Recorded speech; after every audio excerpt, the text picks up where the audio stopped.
रहे हैं। क्या बोल रहे, सब लोग हम उसको ढूंढ रहे थे। यीशु को इस चलते ढूंढते थे, वहाँ हजारों हजार रोटी, कपड़ा और मकान मिलेगा। अगर यीशु के पीछे भीड़ चल रहा था जे, तो इसी कारण से रोटी, कपड़ा, मकान। आज भी अगर प्रभु के पास अगर लोग कभी ढूंढते हैं तो रोटी, कपड़ा, मकान, हमको चंगाई मिलेगा, हमको आशीष मिलेगा जे, हमको नौकरी मिलेगा, हमको वीजा मिलेगा। अक्सर यही चीज होता है। एक विश्वासी को अगर यीशु मसीह के पास अगर जुड़ने से अगर किसी को बोला जाता है कि यीशु मसीह के पास आओ तुमको सब कुछ मिलेगा ही, तो इस शुरू से ही हम लोग का आदत हो गया, कोई अगला हमको बोला, हमको ऐसा किया और हमको क्या किया मिलेगा, तो इसलिए उसके पास सब लोग ढूंढ रहे थे जे। हाँ, उसने उनसे कहा, उसने उससे कहा, आओ हम और कहीं आसपास की बस्तियां में जाएं। हम आओ आसपास की बस्तियां में जाए। देखिए यीशु की शिक्षा कैसा था कि आओ हम आसपास की बस्तियां में जाए। हाँ, कि मैं वहां भी प्रचार करूं, कि मैं वहां भी क्या करूं, प्रचार करूं, क्योंकि मैं इसी के लिए निकला हूं। क्योंकि मैं इसी के लिए निकला हूं। तो सचमुच जब यीशु मसीह जब होते हुए जब निकलते थे भोर के प्रार्थना करके, तो रुकते नहीं थे। जहां तहां कहीं कहीं जाके क्या आराधनालयों में, कहीं गांव में, कभी सड़क में क्या करते, वो प्रचार करते थे। और इस बात को क्या करना, हमको भी क्या करना है, सीखना है, हमको भी जाना है। अगर हम यीशु मसीह को फॉलो करते हैं तो हमको भी क्या करना है, उसका बातों को मानना पड़ेगा जी। लूका 4:43 पढ़ेंगे, वहां भी इस बात को लिखा है कि हमको और भी नगरों नगरों जाके करना, प्रचार करना है। लूका 4:43। परंतु उसने उनसे कहा, मुझे और नगरों में भी परमेश्वर के राज्य का सुसमाचार सुनना आवश्यक है। परमेश्वर के राज्य के सुसमाचार सुनाना आवश्यक है।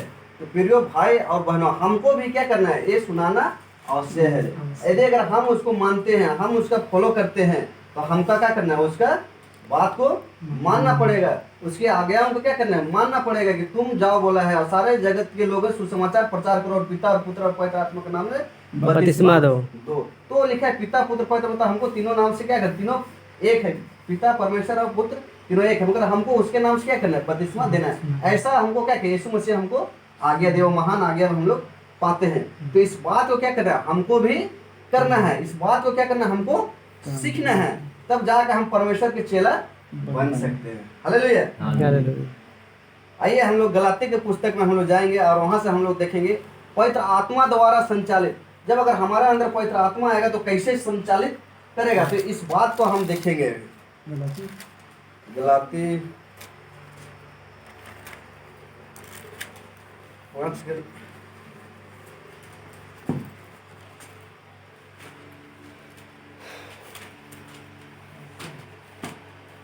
देख लो, 5 से 18 से 17 से, क्योंकि शरीर आत्मा के विरोध में।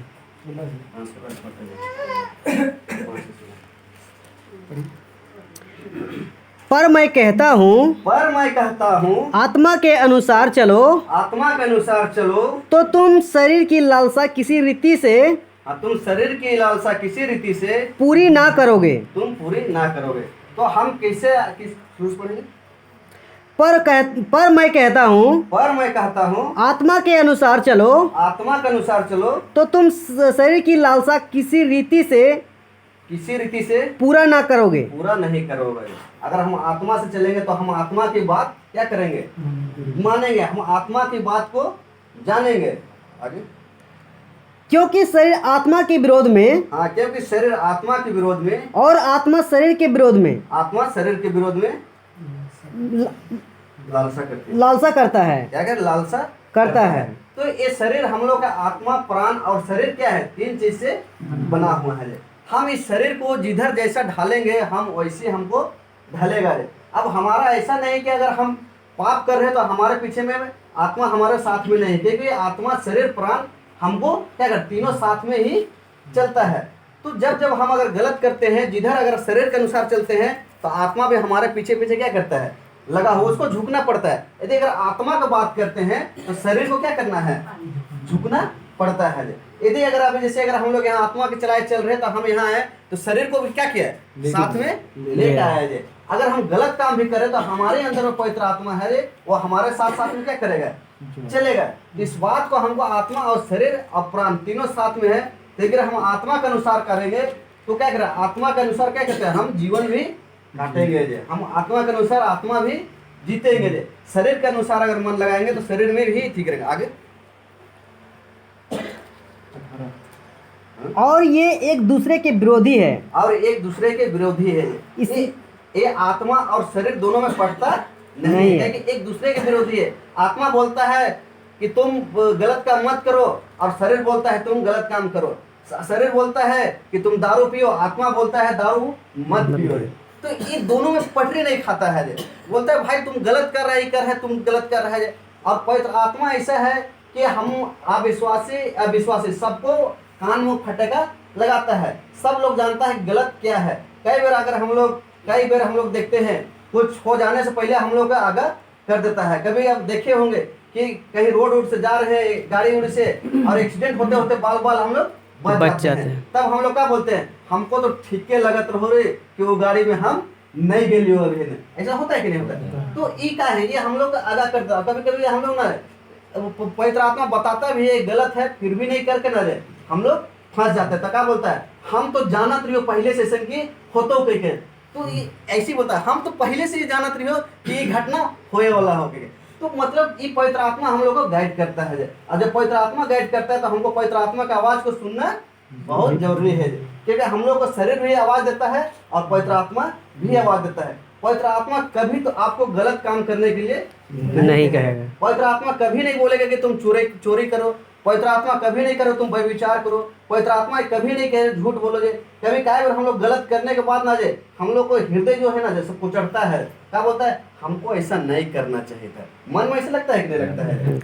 ये ऐसा लगता है, अनुभव मेरा ऐसा अनुभव है। जब हम कभी इंसान होने कारण से मुझसे भी गलती होता है, मगर होने के बाद क्या करता है, मन में सवाल उठता है ना कि हमको ऐसा नहीं करना चाहिए। या कभी किसी लड़ाई झगड़ा हो जाता है घर और में, कभी बच्चा लोग मारते बोलते हैं हमको ऐसा नहीं करना चाहिए। तो ये अंदर में जो हम लोग पवित्र आत्मा है ना वो हम लोग क्या करता है, गाइड करता है। तो इससे पता चलता है कि आत्मा और शरीर दोनों हैं। और हम जिधर करते हैं उधर हम लोग क्या करते हैं, झुकते हैं। यदि अगर हम लोग रोमी की पुस्तक में आ जाएंगे तो 1 और 2 का हम लोग पढ़ेंगे, 8 का 1-2 पढ़ेंगे।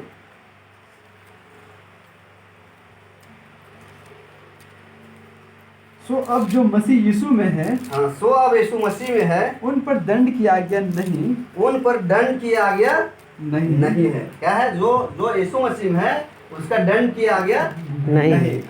क्योंकि वे शरीर के अनुसार नहीं, क्योंकि वो शरीर के अनुसार नहीं वरन आत्मा के अनुसार चलते हैं। वो क्या करें, आत्मा के अनुसार चलते हैं। जो आत्मा के अनुसार चलेंगे उसका दंड की आज्ञा नहीं है, क्योंकि वो आत्मा के अनुसार चल रहे हैं। आत्मा का काम है कि परमेश्वर की राज की बातों को बताए, हम परमेश्वर के राज के बारे में सिखाए, लोगों को एजुकेट करे। ये किसका काम है, पवित्र आत्मा के। अगर हम लोग यूहन्ना का पुस्तक में पढ़ेंगे तो बोलता है कि मैं एक सहायक आत्मा दूंगा कि तुम्हारे सदैव तुम्हारे संग रहेगा बोलता है। तो वही आत्मा क्या करता है, हमारे और आपके अंदर में क्या है, रहता है। कितना 2 तक पढ़ेंगे? नहीं, 2 पढ़ना। क्योंकि जीवन की आत्मा की व्यवस्था ने, हाँ, क्योंकि जीवन की आत्मा की व्यवस्था ने मसीह यीशु में मुझे पाप की और मृत्यु की व्यवस्था से, मुझे पाप की और मृत्यु की व्यवस्था से स्वतंत्र कर दिया। और हमको क्या है, स्वतंत्र कर दिया। पाप से स्वतंत्र कैसे कर दिया? जब वो हम पापी थे तो क्या किया, हमारे लिए कौन हुआ, क्रूस में बलिदान हुआ और चढ़ गया। हालेलुया।